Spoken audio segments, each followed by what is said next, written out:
aga Douglase nime puhul mainiks seda, et mina panin tähele, et Amblas on olnud üks kaupmees Douglas, rikas mees. Ja tuli välja, et Ambla Douglas on sugulane meie mõisade uurija Leila Pärtelpojale, kes on meil Kusti ajaloolane ja mõisu üles ehitanud ja saatkonda Moskvas ja nii edasi ja ka parlamendihoonet Toompeal.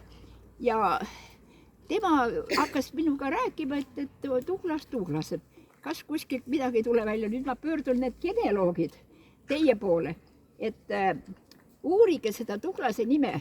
Ja ma avastasin niisuguse asja, et aeg-ajalt kirjutati selle Ambla Douglase nimi Douglas. On mõnes kohas Douglas kirjutatud, aga enamasti on Douglas U-ga. Ja siis mitte väga ammu ilmus ajakirjanduses juttu šotlasest, von ikkagi, aadlikust Douglasest. Douglas kirjutati.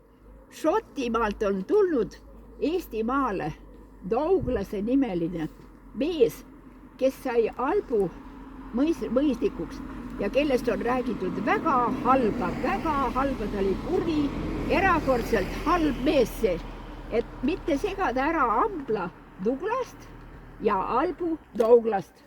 Pange tähele, kuidas on kirjutatud kirjanduses, et sagedasti eksitakse, eks ole, ajakirjanduses võidakse selle sama ühe tähe pärast. Ja mind huvitas, no muidugi Leila Pärtelpoeg tahtis väga teada, kas tõesti tema sugulaste hulgas on niisugune ulparun. Nii et ma pean talle teatama, et ta võib rahulik olla, et ei ole. Et Ambla Douglas oli ärimees ja tema heinamaad olid kõik siin taga ja tema maja oli siis sealpool, siis ta müüs veel, ma näitan seda maja ka, mille ta ära müüs, oli ärimees, kaupmees, aga see nimi Douglas viitab küll sellele, et miks mitte ta võis ka olla šoti päritoluga. Et kas ta oli mingisugust arust selle Douglasega, sest see Douglas, Albu Douglasega ta kohe alguses parun ei olnud, ta tõsteti tema aadliseisust kõrgeks, temal hakkas ka võim pähe ja ta läks väga kurjaks ja ta on väga halb parun olnud, nii et sellest on juttusid palju ajakirjanduses ka. No vat ja nüüd